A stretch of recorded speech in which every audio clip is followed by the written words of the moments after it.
తాకట్టులో ఉన్న బంగారాన్ని విడిపించి ఆ రోజు ఆన్లైన్ రేటుకే మేము కొంటాం. Sharma gold company. నమస్కారం, సుమన్ టీవీ ప్రేక్షకులకు స్వాగతం. ప్రస్తుతం మనతో పాటు ఉన్నారు శ్రీచక్ర పీఠ వ్యవస్థాపకులు, అలాగే ప్రముఖ జ్యోతిష పండితులు, మనందరికీ సుపరిచితులైనటువంటి డాక్టర్ ప్రదీప్ జోషి గారు మనతో పాటు ఉన్నారు. ఈ క్రోధినామ సంవత్సరం 27 నక్షత్రాల వారికి ఏ రకంగా ఉండబోతుంది ఏంటనే విషయాన్ని తెలియజేసేందుకు గురుగారు నమస్కారం. శ్రీమాత్రే నమః. మీ జన్మ నక్షత్రం ఇంపార్టెంట్. ఇప్పుడు నేను చెప్పేది ఏది జన్మ నక్షత్రం, నామ నక్షత్రము కాదు. నామ నక్షత్రం వేరు, జన్మ నక్షత్రం వేరు.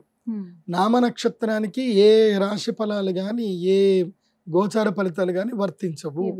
పేరు పేరే, పేరులో కొంచెం బలం ఉండాలి, అంతకు మించి ఏం లేదు. అది న్యూమరాలజీ అనుకోండి. మిగతాదంతా కూడా ఇప్పుడు నేను చెప్పేటువంటి నక్షత్ర ఫలితాలు ఏవవుతున్నాయి నామ నక్షత్రాన్ని బట్టి, సారీ నేను చెప్పేటువంటి పరీక్ష ఏవైతే నక్షత్ర ఫలితాలు ఏవైతున్నాయో ఇవి జన్మ నక్షత్రం అయితే తెలుసుకోవాలి. మీ జన్మ నక్షత్రం మీకు తెలియదంటే నా వెబ్సైట్కి విజిట్ అవ్వండి. అక్కడ మీ date of birth, time, place అన్ని కూడా ఎంటర్ చేయండి. మీకు మీ యొక్క జాతకం మీకు ఈమెయిల్లో PDF రూపంలో వస్తుంది. ఇది 500 పేజీలకు పైగా వస్తుంది. డే టు డే రిపోర్ట్ తో సహా వస్తుంది. అంటే ఈ రోజు ఏం జరగబోతుంది, రేపు ఏం జరగబోతుంది అనేది సూచన ప్రాయంగా డే టు డే రిపోర్ట్ తో సహా వస్తుంది. సో అది మీరు స్వీకరించవచ్చు. మీ జన్మ నక్షత్రం అక్కడ నుంచి తెలుసుకోండి. పేర్లను బట్టి ఇప్పుడు శ్రీనివాస్ అని పేరు ఉంటుంది, అందరూ తులారాశి అని చెప్పేస్తారు. కాదు. ఇప్పుడు వెంకటేష్ అంటారు, వేవో కాకి మృగశిర నక్షత్రము అంటే ఇది మిథున రాశి అని చెప్పేస్తారు. కాదు. సో ఇలా పేరును బట్టి మీరు రాశులు చెప్పుకోకండి, నక్షత్రాలు చెప్పుకోకండి, దాని ఫలితాలు ఉండవు. సో ఇప్పుడు ఈ సంవత్సరము క్రోధినామ సంవత్సరంలో ఒక్కొక్క నక్షత్రం వారికి ఎలా ఫలితాలు ఉన్నాయో చెప్తాను. అందరూ జాగ్రత్తగా వినండి. మీ జన్మ నక్షత్రాన్ని బట్టి మీరు నోట్స్ రాసుకోండి. గురుగారు, ఈ క్రోధినామ సంవత్సరం ఉత్తరాభద్ర నక్షత్రం వారికి ఏ రకంగా ఉండబోతుంది, వారి గుణగణాలు ఎలా ఉంటాయి, ఎటువంటి పరిహారాలను పాటించుకోవాలి? శ్రీ గురుభ్యో నమః. శ్రీమాత్రే నమః. ఉత్తర భాద్రపద నక్షత్రం. ఉత్తర అంటే ద నెక్స్ట్, తరువాత అని అర్థం. పూర్వభాగం కాదు, ఉత్తర భాగం. అంటే వీళ్ళు ఎప్పుడైనా సరే చేతులు కాలాక ఆకులు పట్టుకునే రకం అనమాట. చేతులు కాలు చేసుకుంటారు, తర్వాత ఆకులు పట్టుకుని ఉఫ్ఫు ఉఫ్ఫు ఉఫ్ఫు ఉఫ్ఫు అంటారు. మళ్ళీ వచ్చి చేతులు కాలుతాయి వినవంటే ఏం కాలవు అని అంటారు. మళ్ళీ చేతులు కాల్చుకుంటారు, మళ్ళీ ఉఫ్ఫు ఉఫ్ఫు అనుకుంటారు. వీళ్ళ జీవితంలో మొత్తం కూడా వీళ్ళు ఎవరు చెప్పిన మాట వినరు. వీళ్ళ అనుభవం ప్రకారమే వీళ్ళు నేర్చుకుంటారు తప్ప ఎవరి మాట చెప్పింది వినరు. అది ఒకటి వీళ్ళ ప్రధాన లక్షణం. ఇంకొకటి ఏమిటి అంటే కనుక అతి జాగ్రత్తగా, అంటే ఏదో జరిగిపోతుందేమో అని అనుకుంటూనే అన్నీ జరిపించేస్తారు. అన్నిట్లోనూ ఇరుక్కుంటారు, అన్నిట్లోనూ ఇబ్బందులు అవుతాయి.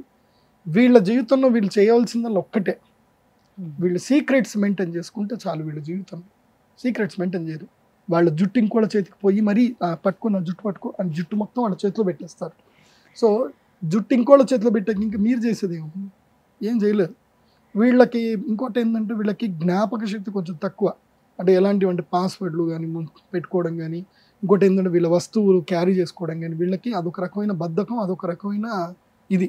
కాబట్టి వీళ్ళు ఏం చేస్తారు అంటే మొత్తం అంత ఇంకోళ్ళకి అప్పచెప్తూ ఉంటారు. ఏదైనా బుకింగ్ చేసుకోమన్నా, ఏది చేసుకోమన్నా అందరికీ పాస్వర్డ్లు చెప్పేస్తారు, అన్నీ చెప్పేస్తారు. ఇలా వీళ్ళు వాళ్ళ జీవితాన్ని ఇంకోళ్ళ చేతిలో పెట్టి అలాగే జుట్టు చేతిలో పెట్టడం అంటే అది అలా జరిగిపోతుంది అనమాట. కానీ వీళ్ళతో మాత్రం వాగ్వాదం అస్సలు పెట్టుకోకూడదు. ఉత్తర భాద్రపద వాళ్ళతోటి వాగ్వాదం పెట్టుకోవద్దు. వాగ్వాదం పెట్టుకుంటే ఏమీ ప్రయోజనం లేదు, నష్టం తప్ప ఏం ఉండదు. వీళ్ళు మాటలు ధీరులు, మాటలు మాత్రం కోకొల్లలు దాటిస్తారు. సో అలా జరుగుతున్నట్టు ఉత్తర భాద్రపదికి. కాబట్టి ఈ నక్షత్ర జాతకులకు ఈ సంవత్సరం ఎలా ఉంది అనంటే, మీ యొక్క ధనము పూర్తిగా ఇతరులకు వెళ్ళిపోతుంది.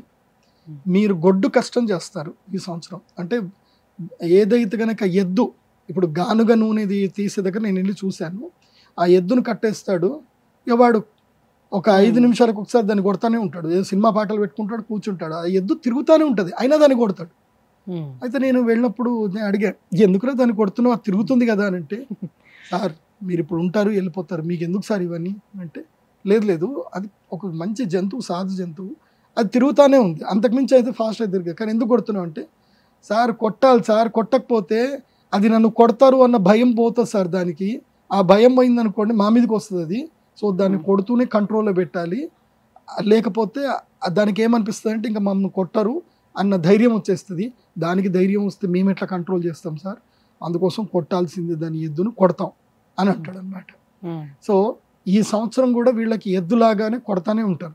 అటు వీళ్ళ ఆఫీస్లో బాస్ కానివ్వండి, వీళ్ళ భార్య కానివ్వండి, భర్త కానివ్వండి, వీళ్ళ అత్తగారు కానివ్వండి, వీళ్ళని కొడతానే ఉంటారు ఈ సంవత్సరం. అంటే నువ్వు ఆ పని చేయట్లేదు, ఈ పని చేయట్లేదు, నువ్వు నాకు అది చేయలేదు, నాకు ఇది చేయలేదు, నా ఎక్స్పెక్టేషన్ ఫుల్ఫిల్ చేయలేదు అని వీళ్ళని ఈ సంవత్సరము కొడతానే ఉంటారు. కాబట్టి గొడ్డు కష్టం ఉంటుంది ఈ సంవత్సరం. ఎవరికి? ఉత్తర భాద్ర పద. కాబట్టి ఉత్తర భాద్రం అవ్వకండి. భద్రము అంటే ఏంటి? క్షేమము, జాగ్రత్త. ఉత్తర భద్ర అంటే ఏంటి? అయిపోయిన తర్వాత జాగ్రత్త పడతారు. అయిపోయిన తర్వాత జాగ్రత్త పడితే ఏమొస్తుందండి? ముందు జాగ్రత్త అవసరం. పోనీ ముందు జాగ్రత్త అయినా కరెక్ట్గా ఉంటారు అంటే ఉన్నది కాస్త చెడగొట్టుకుంటారు. అది. సో వీళ్ళ జీవితమే అది. కాబట్టి వీళ్ళు ముఖ్యంగా ఏంటంటే విశేషంగా వీళ్ళు దుర్గాదేవి అమ్మవారి ధ్యానం చేసుకోవాలి. ప్రతిరోజు ఖడ్గమాల స్తోత్రం చదువుకోవాలి. ఖడ్గమాల స్తోత్రమే వీళ్ళకి శ్రీరామ రక్ష. అది చదువుకొని విశేషంగా వీళ్ళు ఒక దేవస్థానం ఉంటుంది, ఆ దేవస్థానంకి వెళ్ళడం కొంచెం కష్టమే, కానీ ఆ దేవస్థానంకి వెళితే వీళ్ళ జీవితంలో కొన్ని అద్భుతమైన మార్పులు వస్తాయి.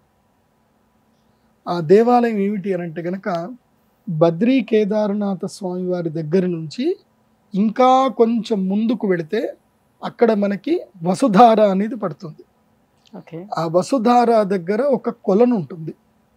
ఆ వసుధారలో స్నానం చేసి ఆ కొలను దగ్గరికి వెళ్ళి వీళ్ళు రాగలుగుతారు. ఒక్కసారి వీళ్ళ మీద వసుధార పడితే వీళ్ళ జీవితంలో ఆ కష్టాలన్నీ పోతాయి. వసుధార పడాలి. అలకనందలో స్నానం చేయాలి. అలకనంద, అదేవిధంగా ఇంకా కేదార్నాథ్ దగ్గర కూడా మందాకిని ఉంటుంది. ఆ మందాకిని నది, అలకనంద, వసుధార, ఈ మూడిట్లో వీళ్ళు స్నానం చేస్తే వీళ్ళ జీవితంలో కష్టాలన్నీ పోతాయి.